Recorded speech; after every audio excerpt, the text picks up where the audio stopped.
turnout, was hoping for a bigger turnout, worked hard for a bigger turnout, but bigger turnout didn't show up. December 8th or the 9th, there was a kidnapping of 3 Israeli soldiers by his mother in Lebanon, and at that point it really hit me very hard, and I really felt that I should do whatever was in my power to try to gain their release and the release of all of the other Israeli MIAs. With that in mind, I came to the board here and asked for money to put together a program, and they gladly gave it to me. And I therefore ran around all the shuls trying to get as much of a crowd as I could get, and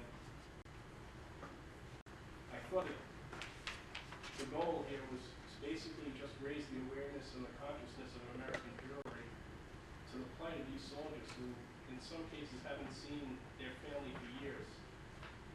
And when flipping around on the internet, you know, it was really heart-wrenching thing, but I read a letter that was sent out to, you know, from Rabbi, and basically at the end,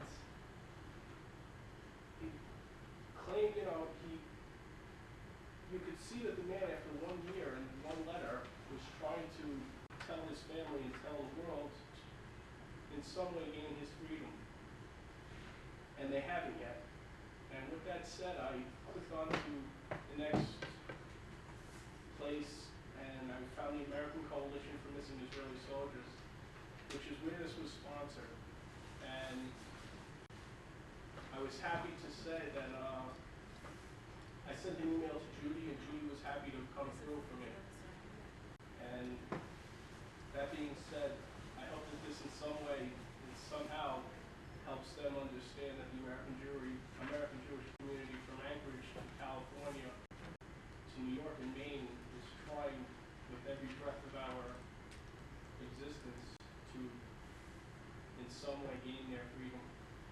With that being said, I'd like to just introduce Rabbi Strickman, and hopefully this will help.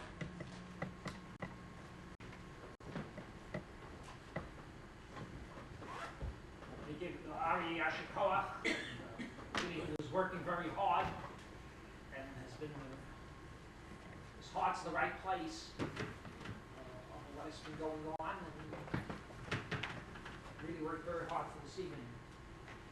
Yesterday we started reading Sefer Shemos in our synagogues, and we read about Moshe Rabbeinu. Now, the Torah isn't a normal history book, because there are a lot of things that it omits. But what it includes is something that we are to learn lessons from. Now, concerning Moshe's early life, a lot is left out of the Torah. What we are told about are 3 incidents. Each of these shows his concern for his fellow human being. We are told that when Moshe either grew up or was elevated in Pharaoh's palace. It's a question how to interpret the word by Yigdal. Moses was elevated or he grew up. He went out to his brethren. He had a choice of remaining in the palace of Pharaoh as an Egyptian official, but he decided to go out to his brethren. He identified with his brothers. And when he saw an Egyptian smiting a Hebrew, he saved the Hebrew from the hand of the Egyptians. The next day when he went out and he saw 2 Jews fighting, he intervened. And because of this, he had to flee for his life. And then, when he did flee to the desert, and he saw the shepherds chasing away the daughters, taking away the water that the daughters of Midian had drawn, he also intervened. So, one thing that stands out about Moshe Rabbeinu is he could have had a very comfortable life in Pharaoh's palace. But when he saw his brothers in trouble, when he saw fellow human beings in trouble, Moshe felt he had to react. And in the Guide for the Perplexed, Maimonides, the Rambam points out, this is one of the signs of a prophetic spirit, is when a person is moved on behalf of those who are troubled and can't help themselves. The American Jewish community, thank God, we're safe and sound. We almost had a vice president who's Jewish and a member of a synagogue and identifies. And this community is a safe and sound community. But one thing that it can't do is neglect its brethren who are in trouble. And when we read and we hear and we learn about the Israeli soldiers who are missing in action and that they are not given the elementary civil human rights that prisoners of war should receive, namely at least a visit from the Red Cross. This has been denied to these soldiers all along. Now there's a country where all this is happening in, which has a name, has an ambassador to the United States, and has an ambassador to the United Nations. And that country is Lebanon. I don't understand why that country is not held responsible for the health and the violation of the human rights of the Israeli prisoners who are there. We hear Hezbollah, we hear this group and that group, but it's happening in a country. And this is a country that has an ambassador to the United Nations, to the United States, and is treated as a sovereign country. If it is a sovereign country, then it has to be held to account. For some reason, people think that if it's an Arab country involved, then we don't have to demand that they live up to their treaties and they live up to their commitments. There is an International Red Cross which receives money from the United States of America. Well, as American citizens, we ought to put pressure that the Red Cross visit these prisoners of war, and if not, maybe we have to reassess our attachment or our connection with these organizations. The point that American Jews have to get out, the word that has to be gotten out, and I thought Anthony Weiner is going to be, I still hope he'll be there, and I'm going to tell him, he voted very well on cutting aid to the Palestinians, and it's time now for Congress to take a look at how Lebanon is violating international law in treating prisoners of war. And as American Jews, as American citizens, we must demand that countries that have relations with the United States maintain a minimum of adherence to international law, and certainly allowing prisoners who are being held in their territory falls under this. So I would hope that our government would move in this area and not only worry about violation of civil rights in other countries, but also violation of civil rights in Lebanon. And now I will call upon our guest of honor, Rebbetzin Judi Steinig, who is the program director for the American Coalition for Missing Israeli Soldiers. And Rebbetzin Steinig, please.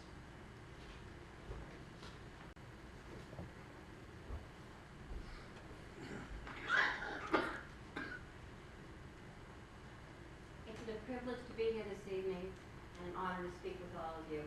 I'd like to extend my gratitude to Ari Steinfeld and Rabbi Strickman for making it possible to arrange this program, as well as each one of you for coming out on such a cold winter's evening.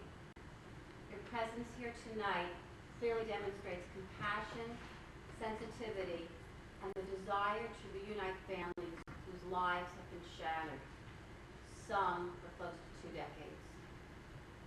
The last 2 months have been painful for all of us as we watch Eretz Yisrael in what seems to be its most difficult struggle to date of survival. I have been told that the office of the International Coalition for Missing Israeli Soldiers, our parent organization in Yerushalayim, is constantly swamped by phone calls from young men about to start their army service. Their fears are not about death or injury, because they are proud to sacrifice for their country. But their constant nightmares are, God forbid, about being held as captives, as prisoners of war. This horror has recently become a reality for 4 soldiers. On October 7th, during the Aseret Shuva, and a clear-cut violation of international law, Hezbollah terrorists crossed the Lebanese border and kidnapped 3 Israeli soldiers. Adi Avitan, Binyamin Avraham, and Omer Suad were captured alive and are believed to be held in Lebanon. A week later, Hezbollah announced that another Israeli citizen, 50-year-old Elchanan Tannenbaum, an Army Reserve colonel, had also been taken. No information has been revealed about any of these men, and their families wait in shock, afraid that they await the fate of 4 other families. These are the families of Israel's long-term missing soldiers. They wait anxiously, day after day, week after week, month after month, and year after year, wondering when will they receive news of their sons. These young men, Tzvi Feldman, Ron Arad, Zachary Bamel, and Judi are still officially known only as MIAs, missing in action. Their families are constantly suffering, wondering when or if they will ever see them again. And I'd like to share with you some of their history. On June 11, 1982, 18 and a half years ago during the Shalom HaGalil campaign, a battle was fought between an Israeli tank unit and a Syrian armed unit in Sultan Yaqub in Lebanon's Bekaa Valley. On that day, 2 Israeli tanks were stopped by Syrian and Palestinian fire. Sergeant Tzvi Feldman, Corporal Yehuda Katz, and Sergeant Zachary Bamel were all known to have left their tanks safely, but they remain missing in action to this day. On the same day that they disappeared, a reporter for Time magazine named Dean Brelis witnessed, and he reported the following from Damascus. A Palestinian source tipped me off that something interesting could be seen in the main square of the city. Therefore, I went there. A huge crowd had gathered. At around 4 p.m., an informal parade moved through. At the center of the parade was an Israeli army tank manned by what I believed were a mixed crew of Syrians and Palestinians. A flatbed truck followed the tank. It contained what I believed were 3 young Israeli Defense Force soldiers. Their hands and ankles were chained. They looked deeply sorrowed, if not ashamed, by their plight. They did not seem scared. I requested an opportunity to interview and photograph the Israeli POWs, but was told it was impossible at that time. Since their capture, numerous unofficial reports have continued to circulate about the whereabouts of these young men.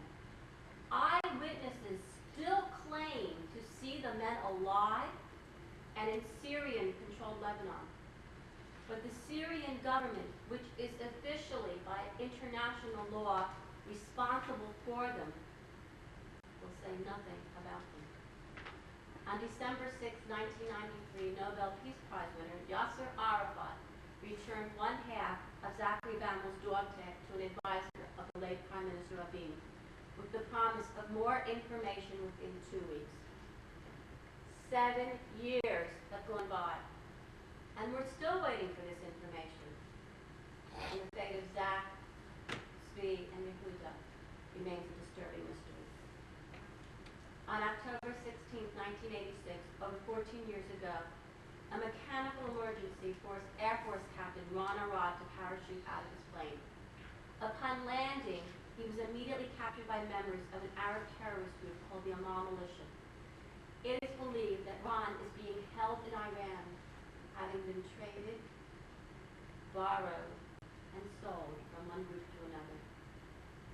The past few years have seen the resolution of the situations of 3 missing soldiers, and I think it is appropriate to remember them today. Rachamim Al-Sheikh and Yosef Ben were kidnapped by Hezbollah on February 17, 1986, while they were guarding an area of Israel's security zone in southern Lebanon. Although proof of their deaths was given to the Israeli government a few years later, it wasn't until the summer of 1996, 10 years after their capture, that their bodies were released for proper burial. For over 10 years, their families were living in nightmare, not sure whether to believe the supposed proof that their children were dead, but perhaps have some glimmer of hope that they might still yet be alive. Just a couple couple of years ago, September of 1996, the Jewish community was stunned by the disappearance of Corporal Sharon Edry. For months, it was unknown what had happened to him. His family stood firm in their belief that their Shomer Mitzvah son would never have left the army on his own. His last phone call had been home to his mother saying, "Ima, I'm going to be coming home soon." Right before Pesach, several months later, part of his remains were uncovered. The clear marks of Arab terrorism were seen.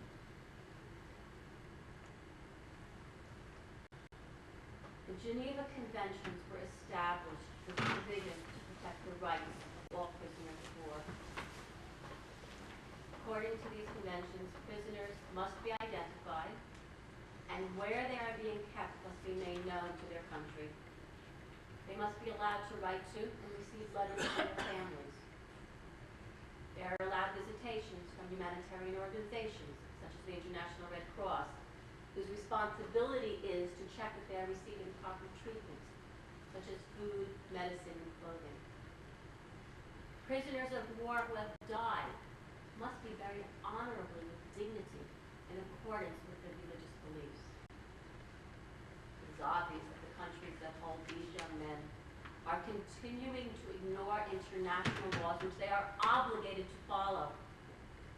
They treat our soldiers without the basics of human decency.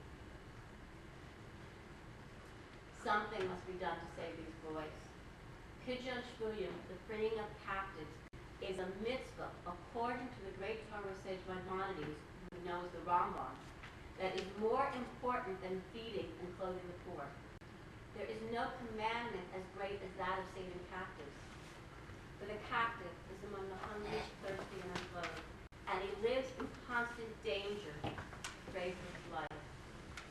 Anyone who ignores the possibility of redeeming captives violates numerous commandments.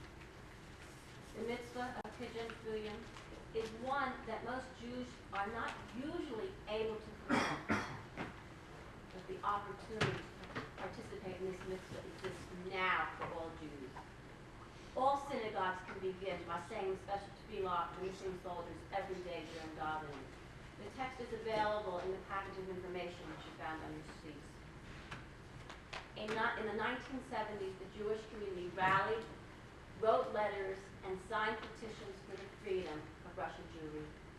I am sure that many of you participated in these same rallies and marches that I did, and Baruch Hashem, we were successful. In the past decade, we have seen the success of public protest in achieving the freedom of Ethiopian and Syrian Jewry. In this new millennium, we need American Jews to protest once again and demand freedom for our captive soldiers. The International and American Coalition for Missing World Soldiers were formed for the sole purpose of reuniting these captive soldiers with their families. Our organizations bring the situation to the newspaper, to the radio, to the floor of the Knesset, and to United States political leaders through ad campaigns, public programs, and lobbying efforts. As you can imagine, the cost of this fight for freedom is quite high. It is our hope that each one of you will remember us and support the American Coalition for Missing Israeli Soldiers when you give tzedakah. By giving to this cause, you take an active role in easing the pain of these families. One simple way to become involved is to become a signer of a petition which is available over the internet. Materials for access into the sites are also part of the package that you have received.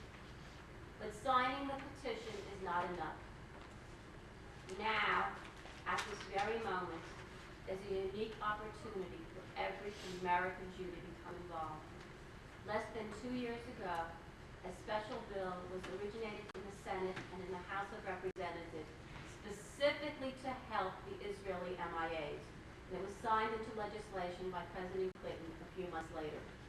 Among the major supporters of this bill has been Senator John McCain, who himself was a prisoner of war in Vietnam, and Congressman Anthony Weiner, who was an early signer to this bill.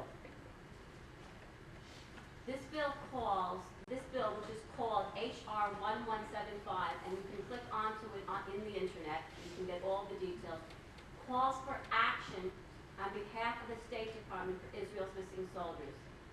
But it needs power from all the proper legislative leaders to be enforced. When you call or write to your leaders, tell them the following. Remind them that Zachary Baumel, who was born, by the way, in Brooklyn and was a member of the Young Israel Borough Park, is still both, besides being an Israeli, he's still an American citizen, and he also registered for the American Army. The same involvement by the United States that has freed other United States citizens in international trouble should be used to free this U.S. citizen who has been denied his rights for 18 and a half years.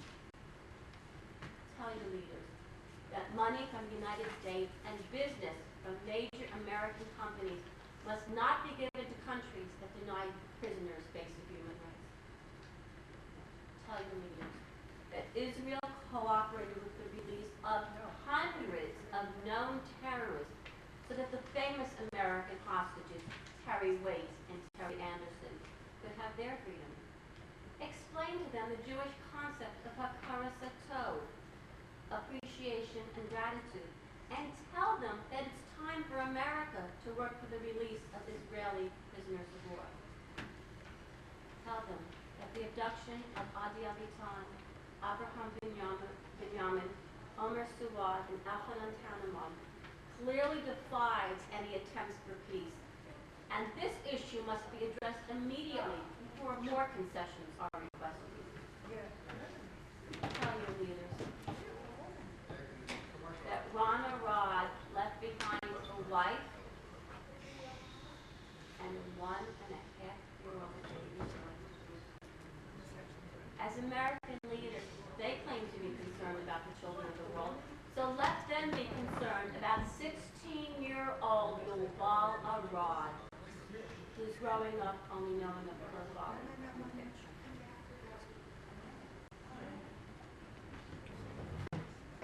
Tell your leaders that the families of Zach Baumel, Cynthia Katz, Steve Feldman, and Ron Arad have waited years just to know what has happened to their sons. Urge them to become involved in their rescue and enforce H.R. 1175, a critical piece of legislation.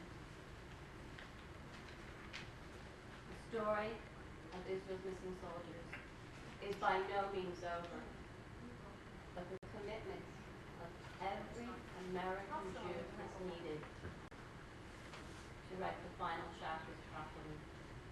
With the changes in the American leadership, the next few months represents best and possibly the last chance to resolve this issue. Now, this moment is in all likelihood the moment of truth. The families of Zach, Tzvi, Yehuda, Ron, Adi, Abraham, Omer, and Elchanan are desperate, and they appeal for our help. It is our privilege as free Americans and our obligation as observant Jews to participate in this struggle.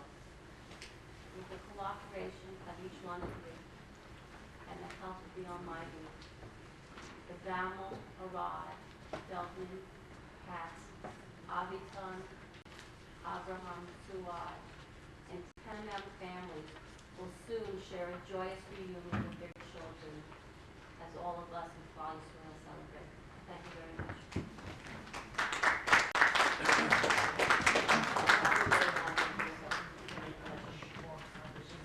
Introducing legislation to put a more public and official face on this.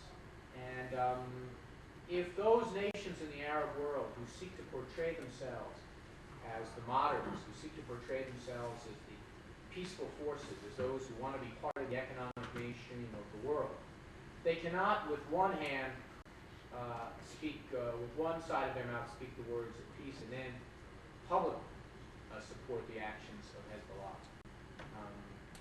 All that being said, I think what we do today, and what Judi does and what all of us can do to spread the word about this is extraordinarily important. You know, probably no community has done more to publicize Zachary Bammel and Ron Arad than ours has. It's because the Bammel family still lives among us. He's our neighbor.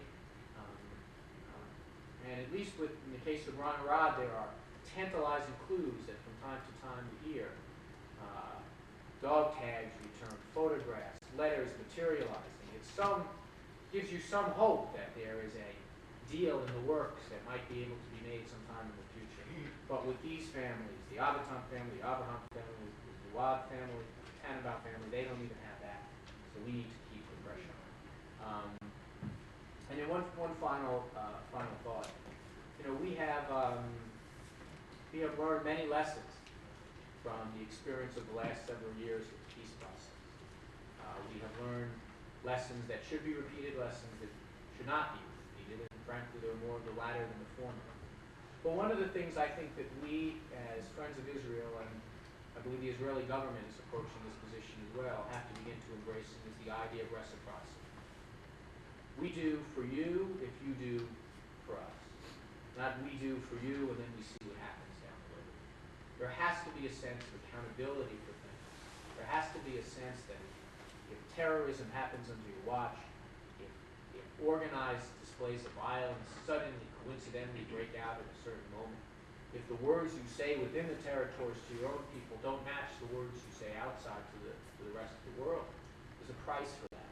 And included in that is the idea that terrorists taking hostages is a way to negotiate whatever this is. We have to get used to the difficult idea of saying, if that's the way you're going to proceed, then we're walking away from the table until you start behaving yourself better.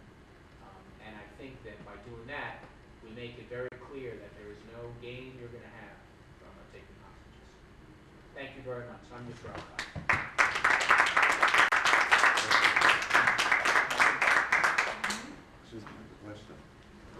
Any questions? Any questions? Yes, Mr. Ciso, who's with the Israeli government, was interviewed on the Shawnee report. I saw it. The peace way, they're going to put up fences and they're going to partition the Arabs from the Israelis. Now, this is from the Barak government. He's with the Barak government. Okay, this is what their intentions are: to separate the Palestinians from the Israelis. That's the Israeli government's decision to do whatever they do. We're American citizens here. Right. Okay? We live in America. Okay? These Israeli soldiers are being held, whether by Syria or by Lebanon. Syria, I believe, is on the list of terrorist states. Am I correct? That's right. Okay? Who negotiates with the terrorist country? America? Israel? Who? Okay, well, I mean, you ask a legitimate question. Look, our relationships, there isn't a great deal that we can do left anymore for us to do to sanction Syria because we have precious little connections with Syria. But Syria, and I believe increasingly Syria is going to come to believe, as other Arab nations have slowly and grudgingly, that they're isolated. They're isolated in that their Soviet benefactors no longer exist. They're isolated in that the undermining of their economy is ultimately going to lead to the downfall of their government. And what the young Assad has to recognize is that sooner or later he is going to want to get back in the mainstream. For now, he seems to be comforting himself by wrapping himself in the cloak of Hezbollah. We mustn't kid ourselves. It's not Congressman Weiner calls up tomorrow and says, "Hey, buddy, you better release some prisoners." It's not necessarily going to happen. Because that doesn't work out. I have another question. There was a incident that happened in Coney Island Avenue where Hatikva was raided by the FBI and their computers and their books of Rabbi Kahana and files were taken. It was taken by a sealed paper from the FBI. Right. Okay? What's being done to that? I believe that this organization, Hatikva, they taught people Torah, the Russians. Well, first of all, I have to say, no one in this room knows what is in that, what was in that search warrant and what the charges are with certitude.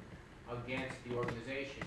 Unlike other countries, they have an opportunity now to defend themselves. Well, this is America now. I'm talking as an American citizen. As is mine. Okay. They have an opportunity to defend themselves in a court of law, and you know, the FBI is charged with weeding out, among other things, weeding out domestic terrorism. Are they or not classified as a terrorist organization? That was what the search warrant and the arrest warrant was issued under the Anti-Terrorism Act of 1994 or whatever it was. So there is. Yes, ma'am. I'm Ari Steinfeld's mother, and I'd like to ask you a question. Supposedly, we have some very powerful people who the Jewish community has helped put where they are. I'd like to know what they're doing You mean about like it. me? I'm not talking I'm about just you, kidding. excluding you now. But we have a Hillary, we have a Charlie Schumer. Where are their voices in Well, hold all on a of second. this? Let us, you know, first of all, I know that Chuck is introducing my bill on the Senate side when we return on Monday. We haven't been in session, the president was just sworn in yesterday. We've been in a period, frankly, almost since the day the hostages were taken, we've been out of session. And Chuck was a sponsor of the legislation. He was the original co-sponsor with McCain of 1175. But let us have reasonable expectations here. Let us understand that this is going to be like pushing many small rocks up the hill until finally something gives. The United States Senate, the United States House of Representatives, we have the ability to add to the crescendo of public voices, calling public attention to try to get other forces to move. But there is no magic voice, perhaps including a son. You know, there's some real concern, and I had several meetings with officers within the Israeli intelligence about trying to learn about the young Assad, we keep hearing, as he came up, he was an eye doctor, he's educated in Europe, and maybe he would be a little bit more of a moderate voice. He's been just the opposite. Apparently his view is the way to save his own skin early on, in a government that's really hanging on by the skin of its teeth, is to get Hezbollah on his side. So he has done things that his father never did. You know, his father always pretended as if Hezbollah was a different entity. We all knew otherwise. This Assad is quite different. He's been embracing it. So, I mean, even if Assad said tomorrow, I say to all of the leaders of Hezbollah, let's make this trade. Let's trade these 6 or these 7 for the 150 of these prisoners or whatever. Make a deal.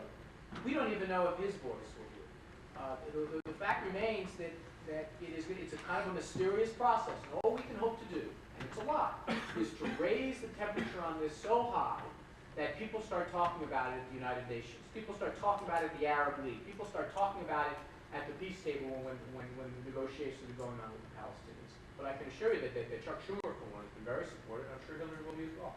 The fact is that the heat won't be turned on unless the Jewish people themselves turn it on. That's why we're here.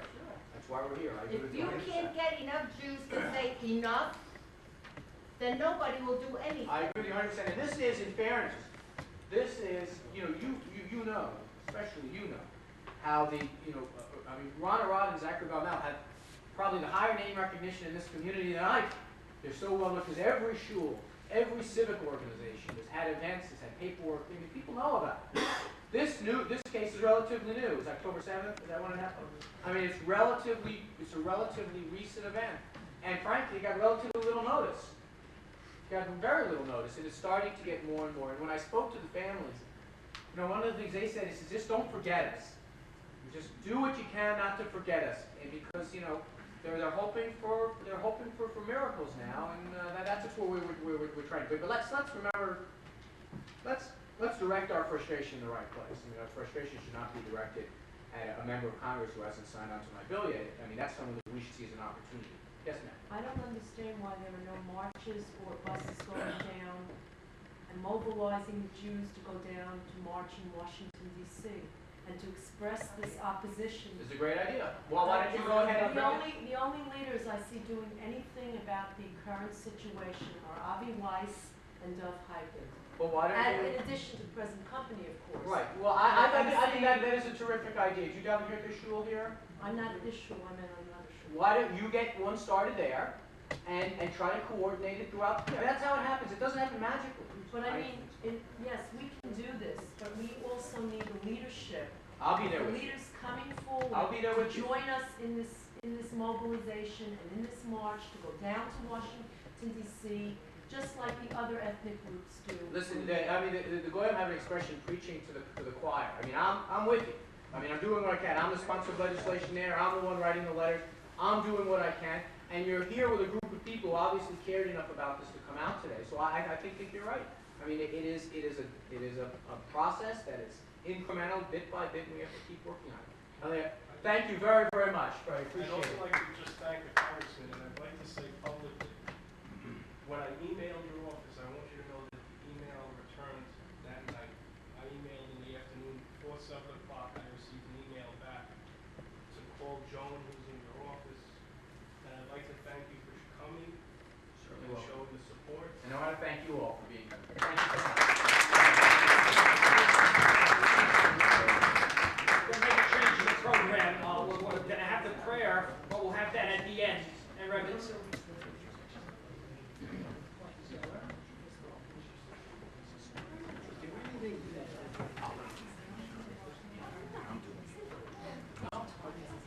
I'll call Rabbi Fried to say a prayer in the Shevera for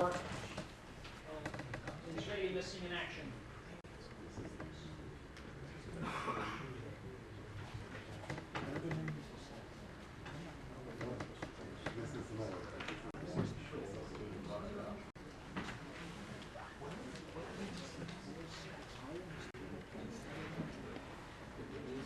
All right, Connie, rise.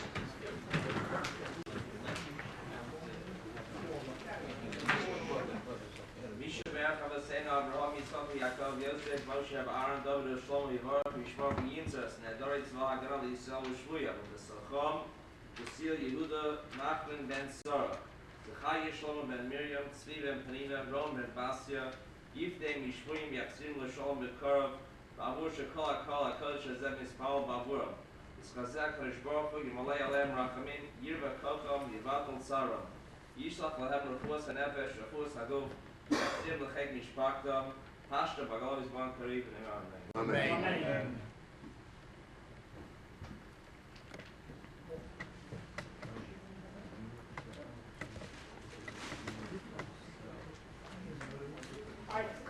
All right. Rebbetzin Steinig, if you would be seated. If you have any questions to ask her after. I have some information if you want. The Amscam, the Israeli Amscam that was in Iraq. Yeah. They were monitoring Iraq. The Israeli government was the Israeli intelligence.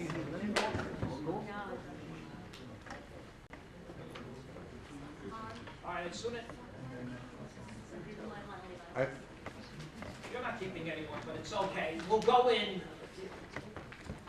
You want some information? Well, I mean, I get a lot of. All right, finish with the information, then we're going to go and have tea, and if anyone wants to speak to her. Amscam was working with the Israeli intelligence in order to see what Iraq was developing, or what they weren't developing, or what locations they had. Their arsenals. They worked with the Israeli government, with the Israeli intelligence. What occurred? One of the persons that worked with them, with the Amscam, because they were finding out too much, and they let them go. So you're dealing, not only with the UN, but I believe with the state of law. In your quest. I'll be happy to talk about that in the next week. The State Department is one of the biggest issues in it's not happy at all about the bill. Okay, we have cake and coffee, is that it? Tea. Thank everyone for coming, it's good to see you.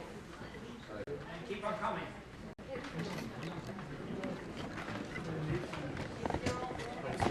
And if you missed any part of the program, you can see it on tape.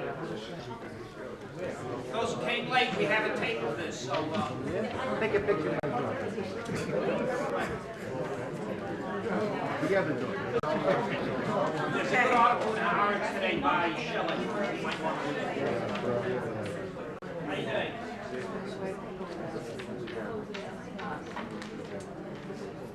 Once in a while.